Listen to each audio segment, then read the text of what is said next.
eyes. Like, what in the world? Yeah. Are you kidding me? Like, for it to devolve this way, I mean, there's so many ways you can go with this conversation, but for it to get to this point, 1 week removed from when the Dallas Cowboys go to Philadelphia and face the reigning Super Bowl champions, to trade him now, to wash your hands of this if you're Jerry Jones, and to stand on business on his side saying, I'm not moving him, and then you move him? Oh, my God. And, like, of course, like, we're in the NFC North. It's already the most competitive division in football. Then you see this? My mind is genuinely blown right now. Well, can you redo that interview with Caleb that you did and ask him about facing Parsons? Now, it's not till what? Week 14 when the Bears play the Packers. So, who knows? So they're up there week 14. Week 16, they've got him at home. So there's some time. There's some time. There's time. 3 weeks, basically. You're seeing them twice. You'd like to think they're going to have their left tackle situation figured out by then. I know your guy Braxton Jones, Jesse, he's going to be the starter week 1. There's no doubt in my mind, given all the reps that he's had with the first-team offense in games and obviously, in practices the last couple weeks. That's how it's settled. But I don't know if Braxton Jones, how that's going to work, if he's still the left tackle at that point. And obviously that's months away. That's a future Bears problem, but when you prognosticate this, you've got Aiden Hutchinson in week 2. Week 1, you've got Jonathan Grenard. But the NFC North does not get any easier the more weeks you go on, because you've got elite pass rushers that are going to be targeting your weakest link every single time. So it's a problem right now. If you think about it, and certainly there's other teams in this division and across the NFL that are now having to adjust for playing Micah Parsons not once but twice. Certainly, Detroit and Minnesota probably feel the same way, but this is monumental. They don't trade players of this caliber usually ever. And, the first thought I had when we were talking about this morning, when there started to become, some more smoke coming out of Green Bay, is that Brian Gutekunst never said no. He could have very easily shot that down yesterday, and he left the door open for something to happen, which of course it did. Double gut punch for Chicago sports fans. Right as that was being announced, I believe Shota gave up a home run to tie the game at 3 out in San Francisco. But Bears focused here. Courtney, do you have any details on what the compensation was going back to Dallas? I don't believe those are available yet. I know that Schefter put out, obviously they've already worked out the deal, which is crazy. But it's not in a way. There is no trade compensation at the moment. But we do know that it's a 4-year, $188 million contract. So that makes him the highest paid player in NFL history, non-quarterback, $47 million a year. And there's some dots to connect here. Who is his agent? David Mulligetta. Who's Jordan Love's agent? David Mulligetta. Xavier McKinney. David Mulligetta. You sensing a theme here? He's done business with this front office before. So I'm not surprised that immediately upon hearing that there is going to be a trade here, and once we get that compensation, I would expect it's multiple first-round picks. The Khalil Mack trade is probably a good starting place here. If it's not, in even more draft capital, maybe a player back in return. But gosh, it's it's crazy how quickly this all went down once the Packers entered the chat here as the team that seemed the likeliest to trade for him. Well, I had 2 strong thoughts. The first one was, boy, I could not have been more wrong. I thought all along that the Dallas Cowboys would find a way to make this work the way they did with Dak and the way they did it with CeeDee Lamb. How in the world would the Dallas Cowboys be able to look themselves in the mirror if they say goodbye to arguably the best pass rusher in the National Football League, with all due respect meant to Myles Garrett and a few others. So that was one of my strong feelings, Courtney. And the other is, you know what? I hate to say it, and people will probably spit at me for it, but bravo, Green Bay. If you think your team, has the capacity to make a trade like this and give up the currency that you're going to give up, it makes you a legit Super Bowl contender. If I was a Packer fan, this is the way I would want my team to run their business. They're going all in, and they, honestly, if it's not this year, it better be next year when they win a Super Bowl, for their sake, for the sake of Matt LaFleur and Brian Gutekunst and the bet that they just made here. Because you know that when we see this return, it's going to be mortgaging the future because you think that this is the player that can take you over the edge. They've been to the NFC Championship game under Matt LaFleur. Different quarterback, but under Matt LaFleur. They haven't been able to get back to that stage and get beyond it. So I view this as it's Super Bowl or bust in Green Bay. and the path to San Francisco may very well come through Lambeau Field. Honestly, like this changes the balance of power. Like I don't know if Philly's the favorite anymore. And there's, of course, is Washington, there's Detroit. Green Bay was already in the mix. They certainly should now rise to the top of being like the division leader, or at least, odds-on favorite to win the division. But to go to represent the NFC coming out of going in the Super Bowl, like this is why you make that move. You make it for no other reason other than that. We're going to let Bear fans sound off in a few moments. 312-332-3776. Micah Parsons put out a statement. I want to read a little bit from it real quick. Get your take, Courtney. I never wanted this chapter to end, but not everything was in my control. Through it all, I never made any demands. I never asked for anything more than fairness. I only asked that the person I trust to negotiate my contract be part of the process. So that certainly is like putting it on Jerry Jones with this whole, like, we had a handshake deal. I mean, this is why you never get in the room with an owner. Like, you only let your representative especially do that it. owner. Yeah, so there's a lot more to that statement, but he talks about a sad day, but not a bitter one. I'm sure it is for Cowboy fans, though, right, Courtney? Can you imagine? Like, if you live in Dallas, let's just say like you're a fan of Dallas sports.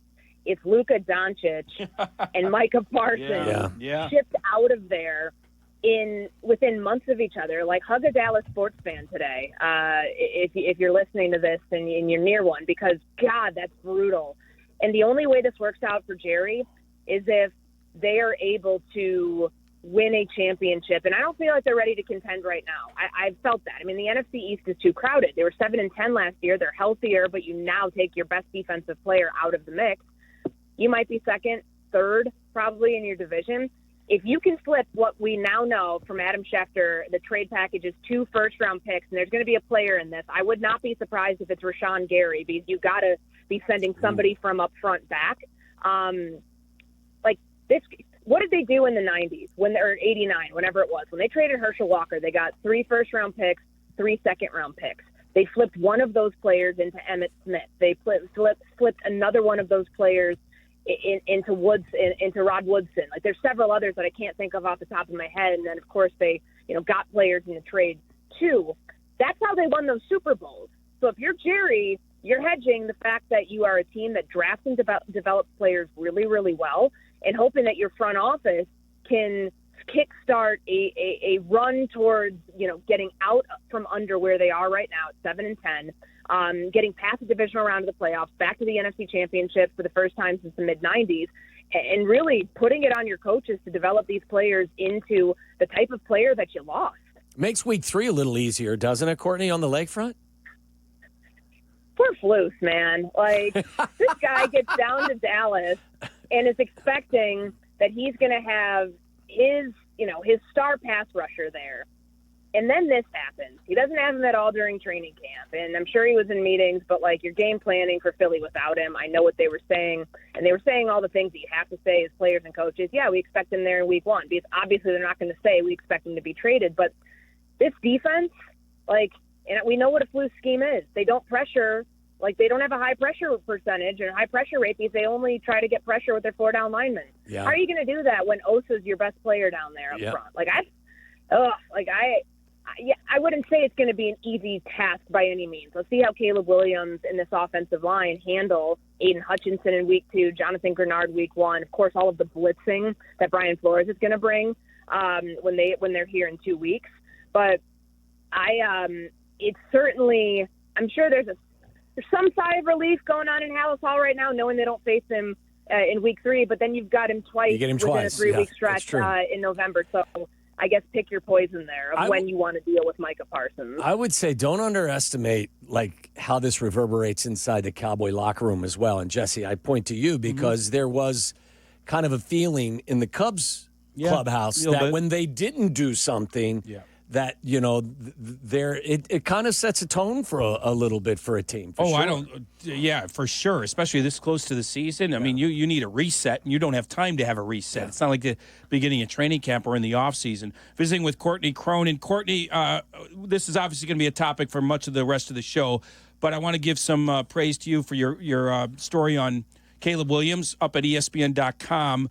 I want to give you my quick takeaway and see if you agree and what else you took away from that interview. It's just like he kind of got away from who he was for obvious reasons. The whole thing went south, and he kind of needed that moment. We just said the word reset, and maybe he kind of feels like he's back to who he was. Is that kind of one way to look at it? He started to feel probably a little less confident in who he was, and he kind of got that back with the new coaching staff.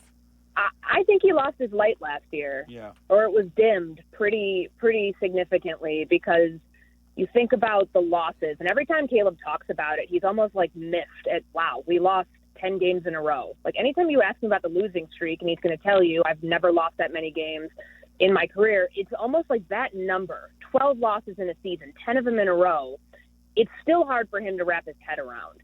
And within that, of course, I know people are, talking about the lead of the story, how he stopped painting his nails. It was a small thing, but it's a big thing. When you are this personality on and off the field, all that he, came in here to Chicago with, the GQ articles, the fashion, the flash, the LA lifestyle, the Heisman Trophy, all of that, I think that I remember, and it wasn't in this story, but I remember doing a story on him last year in the middle of the season. And I sat down with John Jackson, former Bears receiver who played with Caleb at USC. He was on the practice squad and he lived with him. And we talked about what was going on in those early games when they started out the season 1-3 and how Caleb was feeling. And I remember he said he wasn't putting, he really enjoys putting work into his pregame outfits. And he wasn't finding joy in that anymore because it was so stressful. He felt like his career was getting off to a really rough start. He was getting off track, and he didn't start in doing the things he enjoyed again until they won in London. And coming out of that, obviously that was very short-lived, but it just feels like in a culmination of his entire season, he lost a little bit of who he was. And his personality is a very big part of who he is. He's not one of these quarterbacks that, if you were to, slice open his head, there's a giant football sitting there for a brain with no personality. Caleb's got personality. He's got swagger. He's got all these things that make him somebody that is a marketable brand on and off the field. And he has interests outside of football. I think what I learned about him was that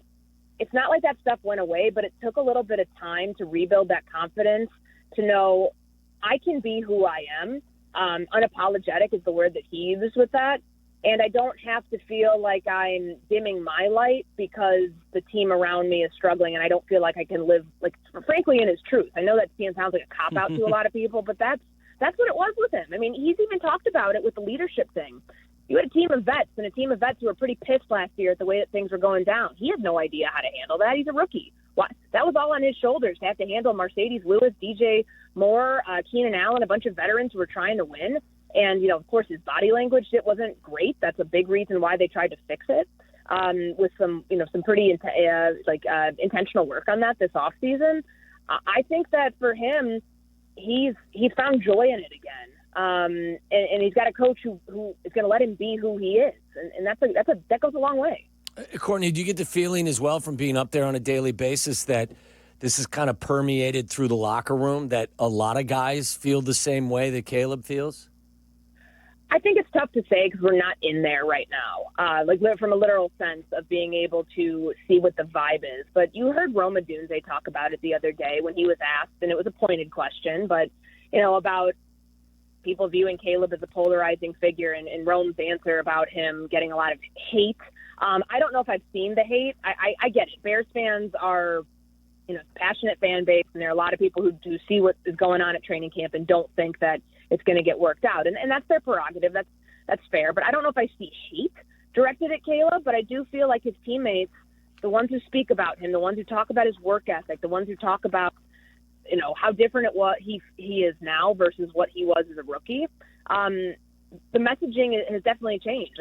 They're speaking about his confidence and that, there's an ownership element too. I remember talking with Austin Reed, practice squad quarterback, a couple weeks ago, just about how different the questions Caleb asks in meetings are. He wants to know the why behind something instead of just, well, how do we do this? Why am I changing the mic point? Why am I sliding protection here? Because he's trying to understand it. Whereas last year when they tried to, like, baby him along, for lack of a better phrase, it didn't work. And so, I think the approach has changed, and I think his teammates know that. Do you know, Courtney, whether or not Ryan Poles or the Bears called the Cowboys about Micah Parsons' availability in a deal? We haven't heard anything to suggest that they were active in it. I know that today was the first day that Adam Schefter reported there were teams involved, starting to call. And obviously it's the Green Bay Packers that clearly had the best offer. Otherwise, he wouldn't be going there. But I feel like the sense that I got from Poles and what he said the other day is that with the pass rush, they're comfortable with it. I don't know how comfortable you can be after seeing very limited sample size in Kansas City, hoping that was just a product of not having everybody out there, no Grady Jarrett, no Tremaine Edmonds.